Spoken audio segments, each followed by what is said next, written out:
Le bonjour chez vous, que Dieu vous bénisse en abondance. En ces instants, je viens vous parler des âmes. C'est un sujet qui fait peur, c'est un sujet qui intrigue pour ceux qui ne sont pas, comment dire ça, ancrés dans la parole, dans la foi, et qui ne comprennent pas pour d'autres tout simplement encore bien ces choses. L'âme de l'homme est le trésor. L'homme est triparti. Il est constitué du corps, de l'âme et de l'esprit. Et nous savons, et nous avons déjà bien compris que cette âme prend une direction. De notre vivant, nous le voyons déjà, c'est des choses que vous avez déjà entendues. Les âmes qui sont tourmentées, ce sont des gens qui sont morts, mais dans de mauvaises conditions, en ayant eu recours à de mauvaises pratiques sur la terre, en ayant tissé des alliances, des pactes. Et l'âme de ces personnes-là ne trouve pas la paix. Sachez et sachons que la colère de Dieu à venir sera bien pire et qu'elle sera pour l'éternité. Je ne vous laisse même pas imaginer. Allez, nous recentrons le sujet. Vous le savez, nous sommes dans un monde où la manipulation et la méchanceté règnent en maître. Et il est devenu plus que jamais essentiel que les vrais enfants de Dieu puissent prendre leur mission à cœur. Quelle mission? De quoi je parle? C'est cette mission de pouvoir ramener les âmes égarées vers le Seigneur Jésus-Christ. Oui, Jésus-Christ est le bon berger. Il est Dieu fait de chair parmi les hommes et Dieu manifesté en chair parmi les hommes. Pourquoi? Parce qu'il a été parfait. Il ne pêche point, il n'a point péché et il est saint. Le royaume des cieux est saint et il n'y aura aucune forme d'impureté ni de souillure qui est et ni qui rentrera dans ce royaume. En tant que disciples de Christ, nous avons la capacité et les compétences spirituelles nécessaires pour guider ceux qui sont perdus dans les ténèbres vers la lumière de Dieu. La Bible déclare elle-même que nous sommes la lumière du monde.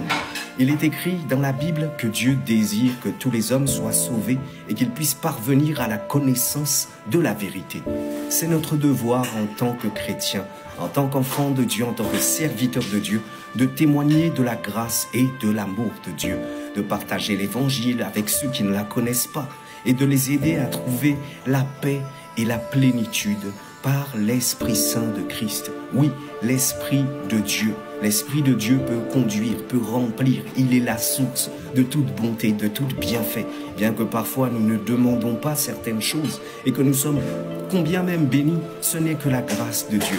Mais nous pouvons obtenir plus, nous pouvons avoir plus. Et c'est ce que Dieu veut, que nous puissions saisir et chercher cette profondeur dans notre relation, dans notre intimité avec lui, car il veut se manifester, il veut te parler directement, il veut te saisir et prendre possession de ton être afin de rendre perfectibles tous les domaines de ta vie.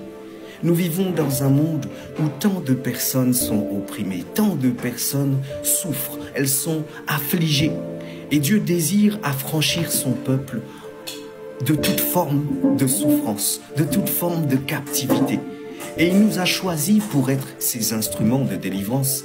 Et en tant que porteurs de l'Esprit Saint, nous avons le pouvoir et le devoir d'apporter la guérison et la liberté à ceux qui en ont besoin. C'est ce qu'il a fait pour nous et c'est notre devoir de propager cela. Il est impératif que nous puissions prendre nos responsabilités au sérieux et que nous puissions être des témoins vivants de la puissance de Dieu dans nos vies, que nous soyons nous-mêmes le témoignage de Dieu dans la vie de quelqu'un, en portant la lumière de Christ dans les ténèbres du monde.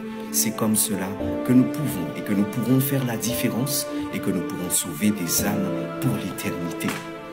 Que notre mission, c'est ma prière en ce jour, que notre mission soit de ramener les âmes égarées vers le Seigneur et non vers nous-mêmes, vers nos intérêts égoïstes pour les manipuler, mais de les conduire sur le chemin de la vérité et de la grâce, afin qu'elles puissent connaître l'intimité, la plénitude et la paix que seule la présence de Dieu peut apporter.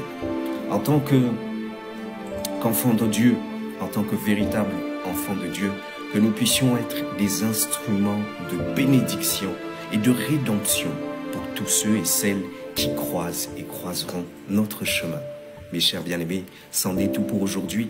N'oubliez pas de partager, de commenter, de liker. Je vous dis shalom. À très bientôt.